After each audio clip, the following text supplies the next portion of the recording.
Saudara-saudari terkasih, apakah saudara sudah memulai hari ini dengan sukacita dan punya niat untuk berbuat baik meskipun kecil? Semoga Tuhan memberkati niat baik saudara. Dari pengalaman dan juga dari refleksi, saya semakin sadar dan ingin mengajak kita semua untuk mengetahui dan merasakan bahwa rahasia hidup bahagia, rahasia hidup penuh ketenangan dan kedamaian adalah dua kata. Yang pertama cukup, yang kedua adalah syukur.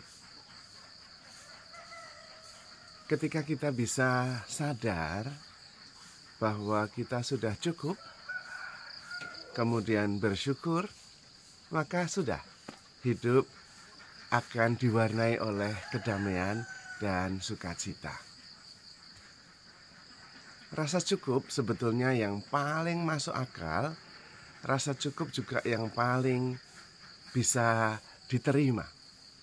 Karena memang segalanya kita sudah mendapatkan dari Tuhan. Literally, segalanya. Hidup saja itu sudah cukup, lebih dari cukup, menakjubkan. Kalau ada kekurangan di sini dan di sana, tidak sebanding dengan kehidupan ini. Karena itu, rasa syukur seharusnya melandasi ketika kita bangun tidur dan membuka jendela, melihat kehidupan, itu sudah cukup. Kalau toh ada keinginan ini dan itu, it's okay. Tetapi dasarnya adalah rasa cukup.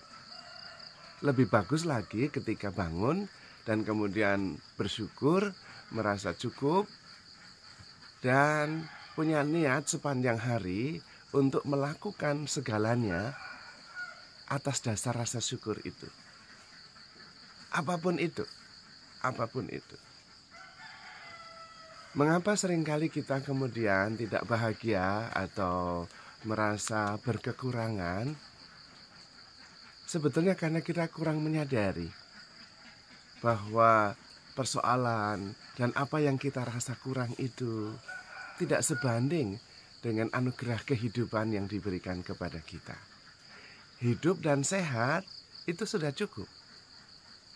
Paling tidak cukup untuk menjalani kehidupan dengan penuh rasa syukur.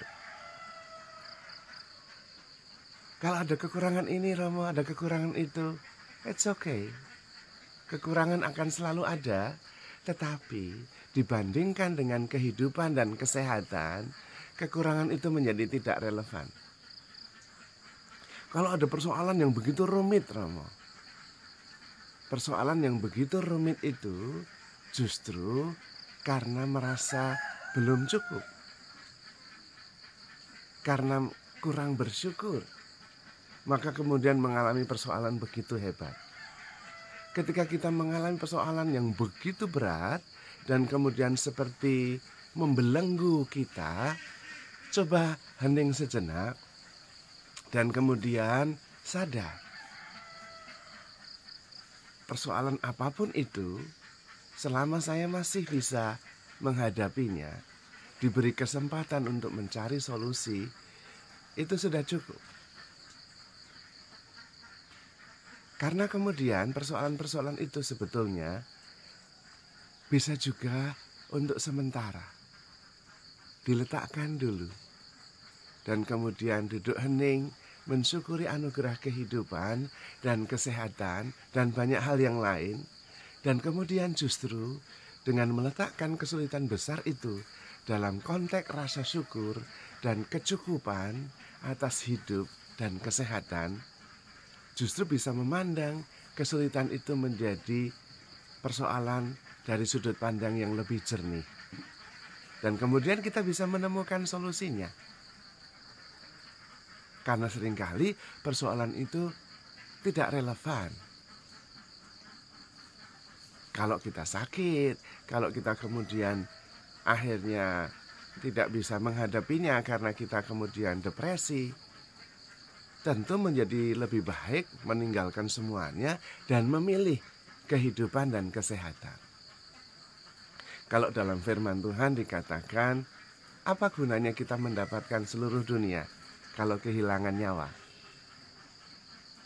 Itu berarti kehidupan jauh lebih penting, kesehatan lebih penting.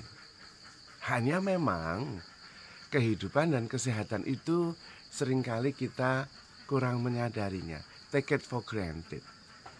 Kesehatan dan kehidupan itu baru terasa ketika kita kehilangan.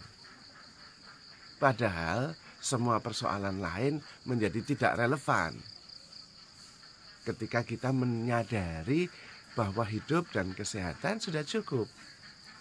Tinggal bersyukur. Ketika kita bisa menyadari hal itu, kita bisa menghadapi kehidupan dengan lebih penuh sukacita, dengan lebih penuh syukur, lebih damai, dan lebih bebas. Kalau tak ada keinginan-keinginan, it's okay, it's fine. Kita memperjuangkannya, apalagi kalau keinginan itu bagus. Namun ketika tidak bisa mendapatkannya pun, kita tidak menjadi frustrasi. Karena kita bisa melihat ada nilai yang lebih tinggi, lebih indah, lebih membawa damai. Yaitu rasa cukup dan syukur.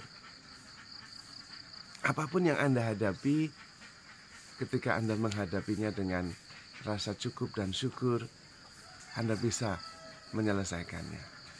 Bisa menghadapinya dengan tenang. Karena di dalam diri kita ada rasa syukur terlebih dahulu. Ada sikap positif. Yang kemudian semua energi positif akan membantu kita untuk bisa menghadapi persoalan yang kita hadapi dan menemukan solusinya. Namun, jika tidak pun, kita bisa menghadapi kehidupan dengan hati penuh dengan rasa syukur dan kecukupan.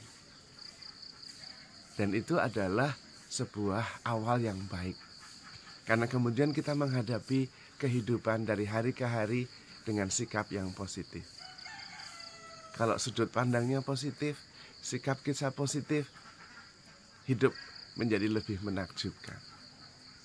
Terutama karena kita cukup oleh kasih karunia Tuhan. Dan karena itu Tuhan mengatakan kepada Rasul Paulus, ketika Rasul Paulus menghadapi persoalan pribadinya yang membuatnya frustrasi. Dia berusaha untuk mengatasinya tetapi tidak bisa. Dan kemudian dia berdoa dan Tuhan menjawab, Paulus, cukuplah kasih karuniaku bagimu. Kalau kita hidup dengan kecukupan, terutama cukup atas kasih karunia Tuhan, maka kemudian hidup selanjutnya adalah rasa syukur. Menghadapi kehidupan dengan sikap dasar syukur dan kecukupan. Dan itu membebaskan, itu menyelamatkan. Karena kemudian yang kita lakukan adalah bonus atas rasa syukur dan kecukupan itu.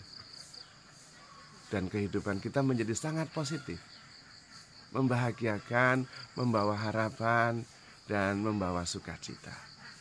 Dan memang benar, kasih karunia Tuhan cukup untuk kita. Tuhan begitu mengasihi kita, selalu menemani kita, dan mengarahkan hidup kita. Tuhan punya rencana indah yang akan terlaksana tepat pada waktunya. Maka perlu kepercayaan penuh kepada Tuhan, dan bersyukur, dan cukup dengan kasih karunia Tuhan saja.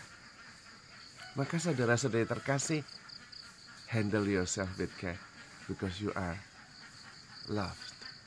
Tuhan memberkati.